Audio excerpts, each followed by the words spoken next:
right. Well, again, good afternoon, everyone, and welcome to the June 1st edition of It's Worth a Shot.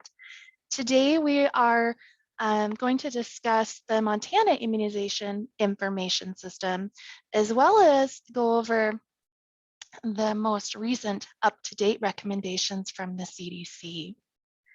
Next slide, please.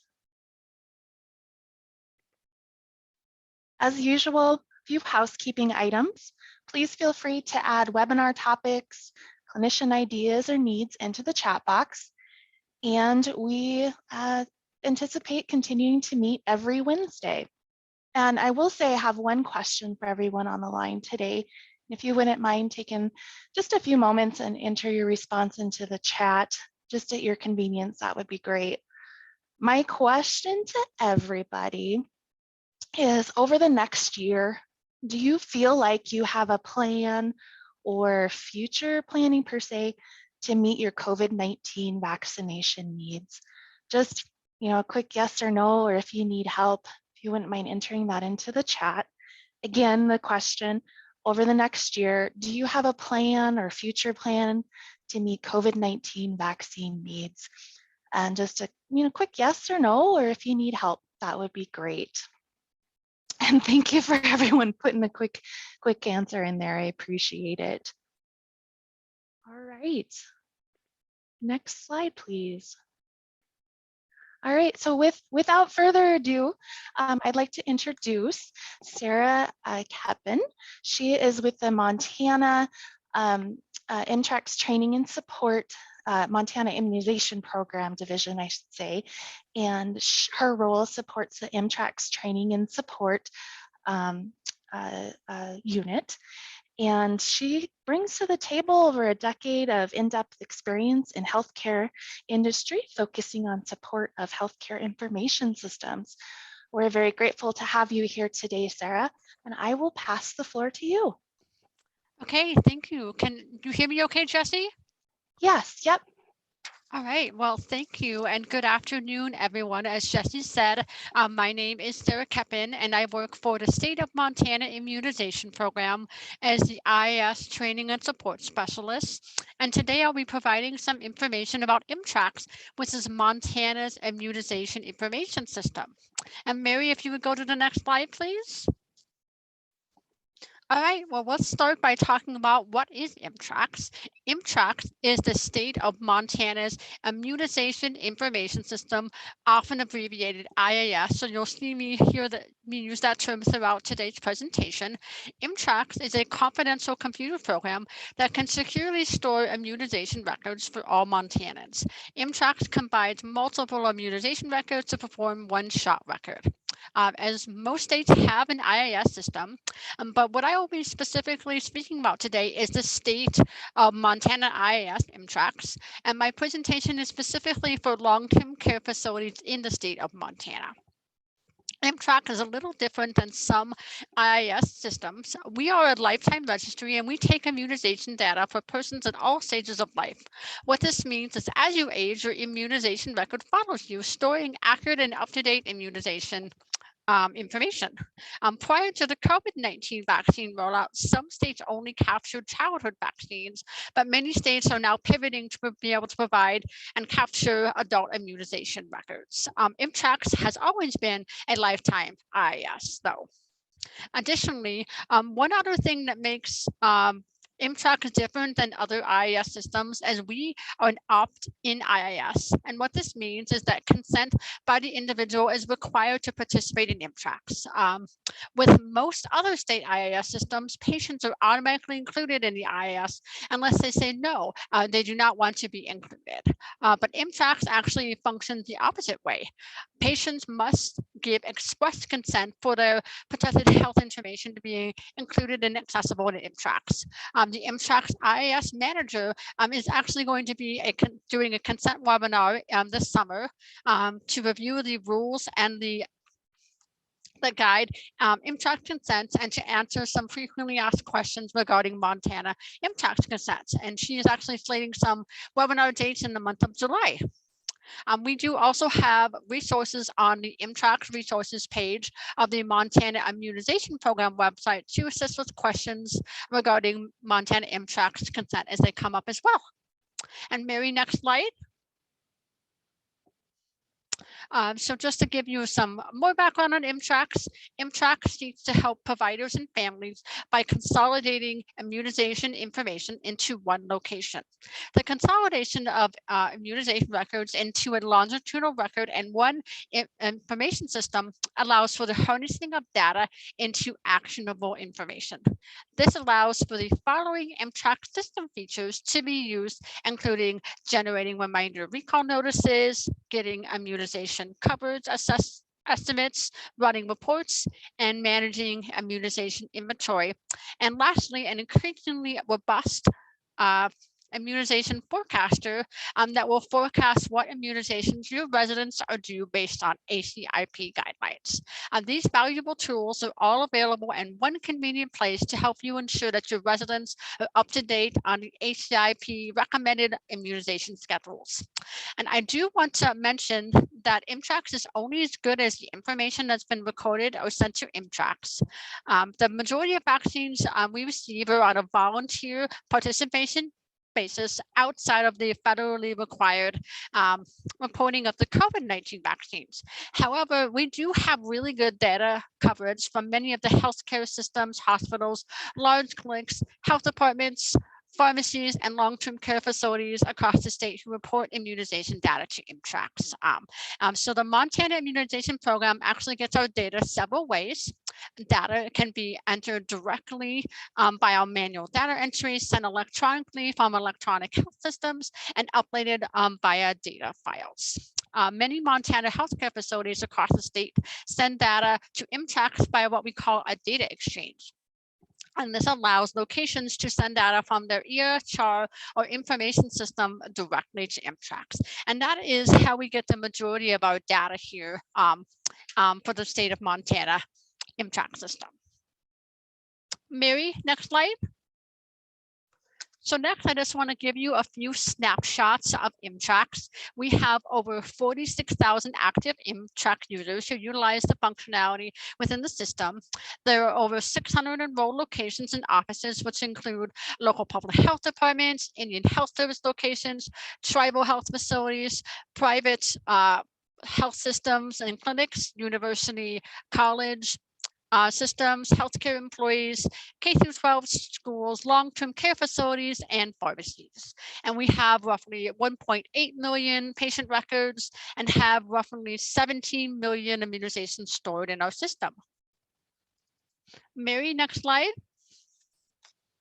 Next, I want to talk about just a few of the key features that are available with imTrax. imTrax has a vaccine forecaster. You can utilize this tool to forecast what vaccines your residents are due for, overdue for, or coming due for based on ACIP guidelines. And the forecaster will update as new vaccination data is entered into a resident's record in imTrax. Next, you have the option to utilize the vaccine data entry functionality, which will allow you to enter vaccines given to residents and staff at your facility. And then lastly, I want to talk about imTrax reports. The imTrax system includes a variety of reports options, including the ability to run vaccination coverage reports. You have the option to run both aggregate and resident identifiable coverage rates, and also the ability to view vaccine data quality. The reports options that are available will depend on your location and how you choose to utilize the imTrax system. Next slide, Mary. Let's talk about next imTrax participation. One frequently asked question that we get here with the state of Montana immunization program is whether long-term care facilities can have access to imTrax. And yes, the answer to that question is yes, your facility can have access to imTrax, and you as a long-term care facility have the option to participate in a variety of ways. And you can choose the participation method that best fits your needs and the resources with your facility. So we have essentially two of the most frequently ways that you can use imTrax. First, read-only access. This will give you access to search, view, and print resident records. You can also use the system to forecast what vaccines a resident is due for using the imTrax vaccine forecaster. And then the other common way that you can use imTrax is to add immunizations. So this will give you all of the functions of read-only access, plus the ability to document immunizations given to residents and staff into imTrax. And then you have the option from there to enter some immunizations or all immunizations, depending on how your facility chooses to enter your data into imTrax. Next slide, Mary. Next, I'll talk about signing up to participate in imTrax. Hopefully, I piqued your interest in participating and utilizing imTrax. The process to sign up to participate in imTrax is first to contact the Montana Immunization Program at one of the contact methods listed on the slide. And then once you contact us, we will verify if your facility has previously signed up to participate in imTrax. If your facility is new to participating in imTrax, you'll be required to fill out a provider agreement that is signed by either your administrator or an individual who has the authority to sign on behalf of the facility. And then each individual staff member that has a business need to access imTrax will need to fill out a 2-page new user access form. And I have included a link to the imTrax new user access form on this slide. Mary, next slide. If you are interested in seeing a more in-depth overview of imTrax, or your location has already signed up to participate in imTrax and are looking for training to better understand imTrax workflows, I will be offering imTrax training to review read-only imTrax workflows.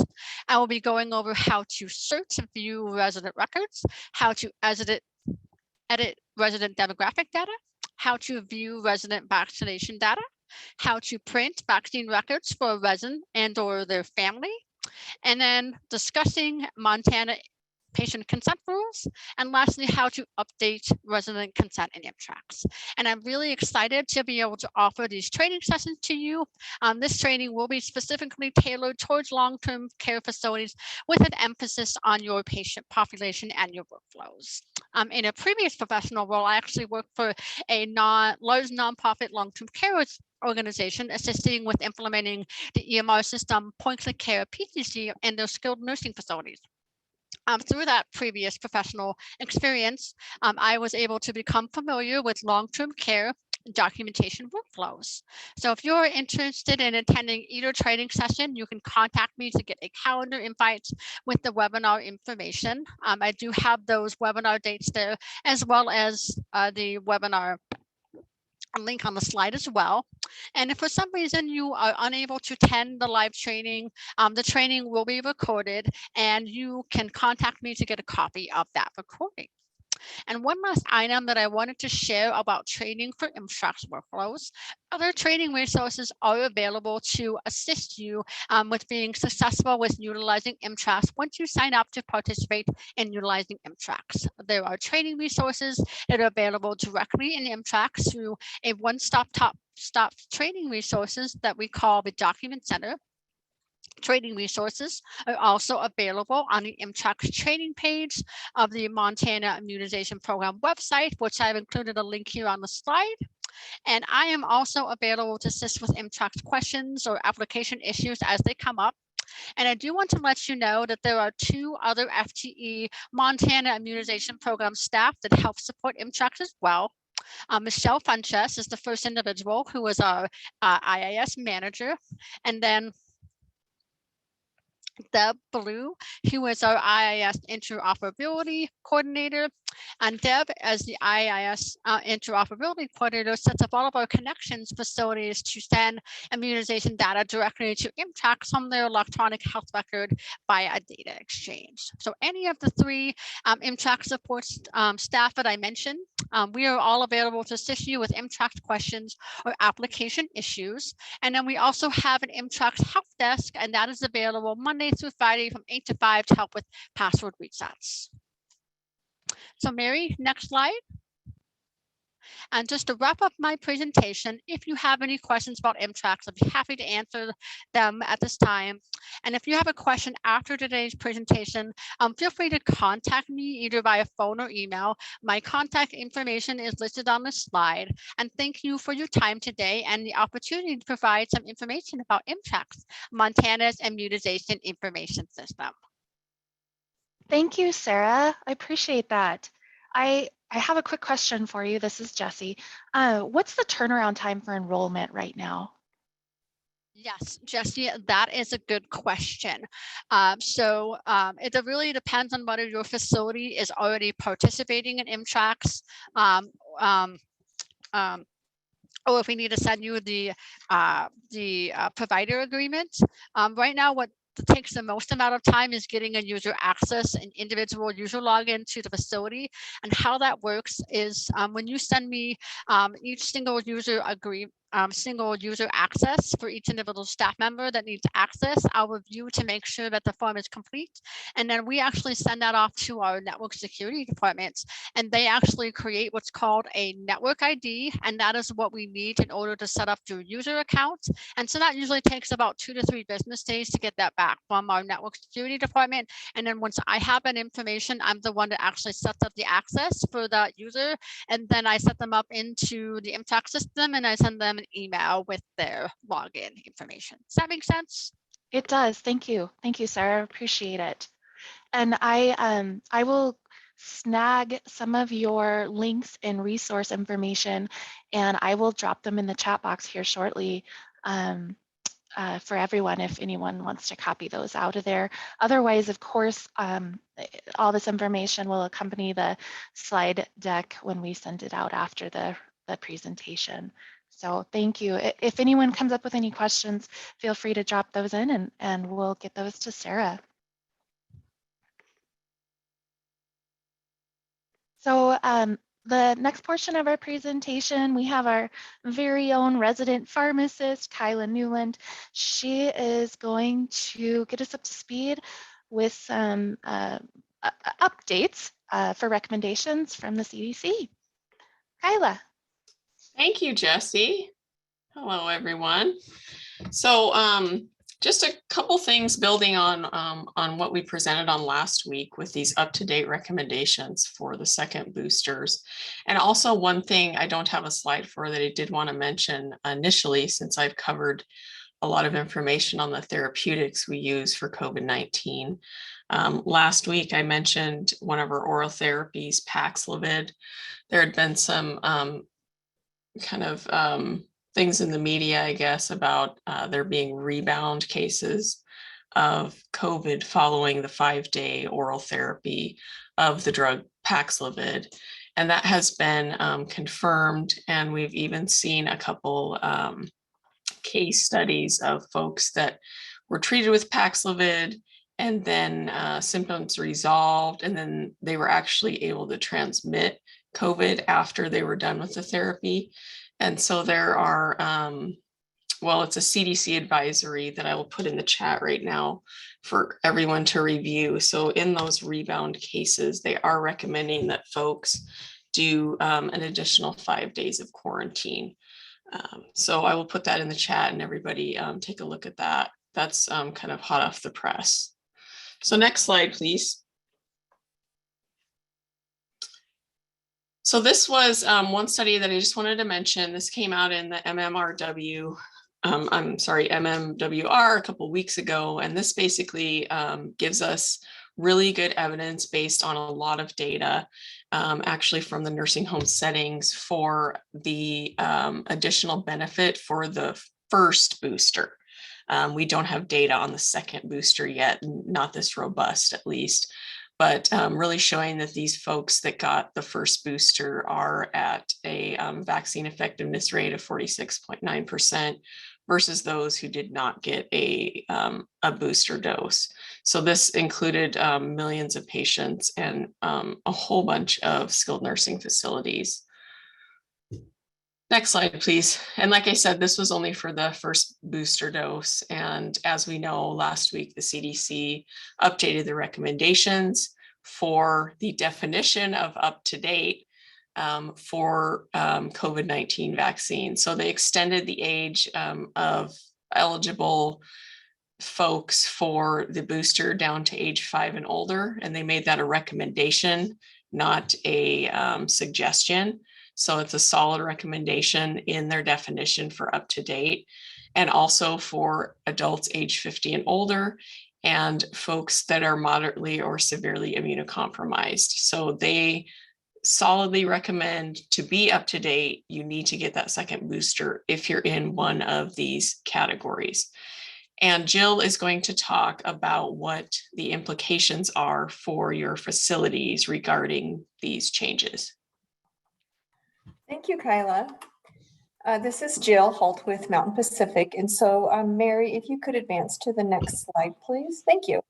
So this is specifically, these next couple of slides and conversation points will be referencing nursing homes. So this is CMS data, which of course are the folks who provide the regulation and direction for compliance for nursing homes.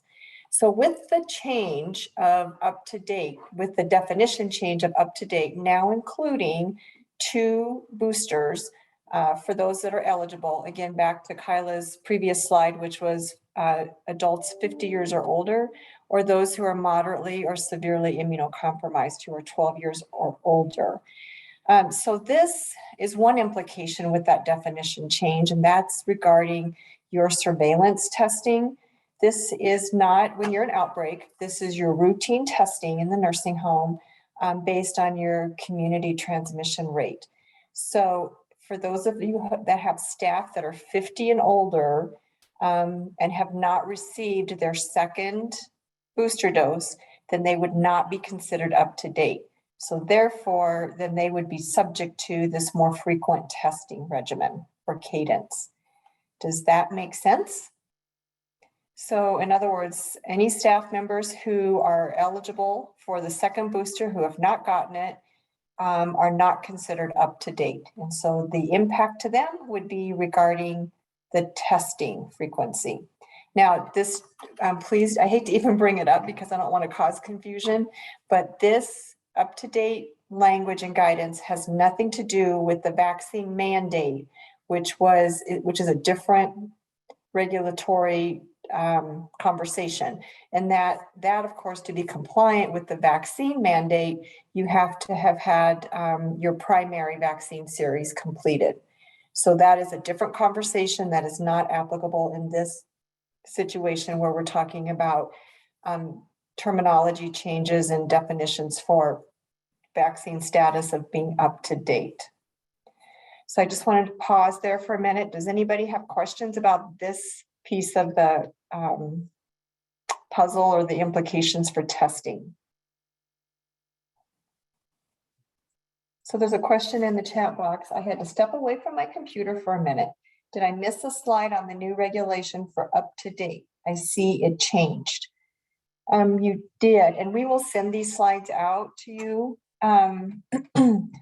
So you can, we can go back to the previous slide, Mary, just because we have a few minutes. Let's take our time here. There you go. So this is the slide and the reference with the CDC site indicating that now the definition for up to date includes all doses in the primary series and all boosters recommended for you when eligible. And then the eligibility is defined in those 2 boxes on the screen there. Okay, thank you. So let's move to the next slide again. Thank you. This references testing table is an excerpt taken directly out of the QSO 2038 memo.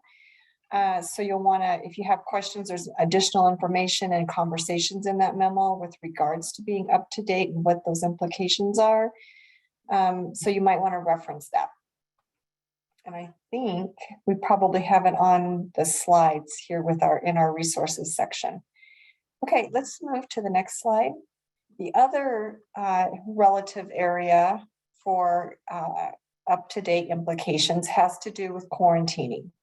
Now, this is taken directly out of the QSO 2039 nursing home memo. And this couple of points here, there's other information in there, so be sure you look at that again. But this is directly correlated with the new definition of up to date. So if a resident or family member reports possible close contact to an individual with COVID-19 while outside of the nursing home, test the resident for COVID-19 regardless of vaccination status. And then the directions are to place the resident on quarantine if the resident is not up to date with all recommended COVID-19 doses. So if you have a resident who is over 50 years old, has gone on an outing, has had one booster, and then comes back and reports that they've had a possible close contact with COVID-19, then that resident would be, it would be necessary to place that resident in quarantine. The second bullet of this slide, if the resident develops signs or symptoms of COVID-19 after the outing, of course, test the resident for COVID-19 and place the resident on transmission-based precautions, regardless of vaccination status. And then finally, facilities might consider quarantining residents who are not up to date with all recommended COVID-19 doses and leave the facility if, based on an assessment of risk, uncertainty exists about their adherence or the adherence to those around them, adherence to those procedures or risk mitigation factors that would prevent the spread of infection. This might also apply to new admissions. So I know in Wyoming, the state epi in Wyoming has determined that if a new resident is admitted from the hospital and you have no indication of concerns about compliance or exposure to COVID-19, that those new residents may not need to be isolated or quarantined rather, if they are not up to date. However, that would be certainly part of your risk assessment in your facility. You'll know, I think, better than anybody what those risks look like and if there's any potential for exposure or concerns about a break in precautions or concerns about the possibility of transmission from, a lot of times family members bring people from the hospital to the nursing home. And so if there's concerns about that and those folks are not up to date, then quarantining might certainly be on your radar for those newly admitted residents. All right, I'm going to pause there. Any questions about that? Okay, we can turn to I think we're done. The next slide, Mary, is the resource slide. We'll make sure that we like to send these out the week after the presentation, so we'll be sure to include that for you. And I think that's the end of our slides, is it not, Mary, or do we have anything? Oh, there you go.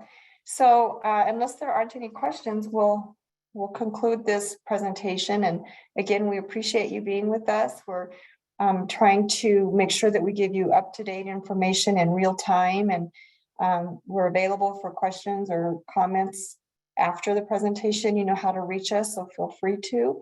And we will look forward to seeing you next week on June 8th. There is an evaluation link that Mary just put in the chat box. If you have a second, it's really helpful for us in evaluating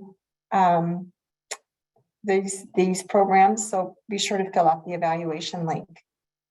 And then can we clarify when to use the term isolate versus quarantine? That's a good question. Isolation is used for people who are considered to be positive for an infectious disease that requires transmission-based precautions. So there's, in most cases, when you're isolated, there's a confirmed case or you are actually infected. And then quarantine is meant to be useful for people who have potentially had an exposure or are at risk for converting to an infection. That's a great question. We use it I have caught myself using it inappropriately also. You heard me correct myself during this presentation even. So great question. Oh, and I see Erica, thank you. You made it easy. Isolation equals infected and quarantine equals exposed. That's super, Erica. Thank you. And Kyla put a link in the chat box also. Oh, and Mary, it says the evaluation link isn't working. Thanks, Shannon. We'll see if we can get something else added in there for you. So let's pause for just a minute, Mary, while you see if you can enter another link maybe. I just tried it and it should be working. Thank you. And then there's another comment from Lori. Thank you. Things have gotten cloudy on this topic as time goes on and in long-term care when we can't restrict to room. Very true statement, Lori. Well, we hope that these presentations are helpful. They're meant to be kind of micro learning in nature and get you in and out and make sure that you have the information you need to be able to do your very best work. How long would you recommend to quarantine new residents? I know that the CDC has articulated that, and oh gosh, I don't want to guess. Do you know that, Erica, off the top of your head? I think there are some provisions for testing, perhaps. Correct. So it is going to depend on their vaccination status, or if they've been exposed. You know, it's going to be one of those things. Ty, and hi Ty, it's good to see your name. It's going to be one of those things, you know, you would need to do on a case-by-case basis, assess the risk. If not up to date on vaccination, and you just heard the new updated up-to-date definition, then you would quarantine. And I believe it's they've actually changed it from 14 days to now 7 days or 10 days, 7 days, release day 8 with a negative test. But Ty, I will get the exact CDC guidance for you. I'll copy and paste it in an email to you, okay?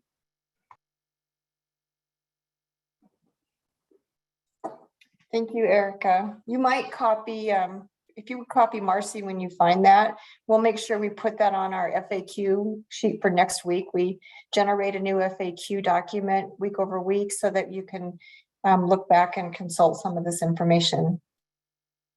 All right, well, that was great collaboration today. Thanks, Erica. Glad you were on. All right, and thank you to Sarah and Kyla, and we will see everyone next week. Take care.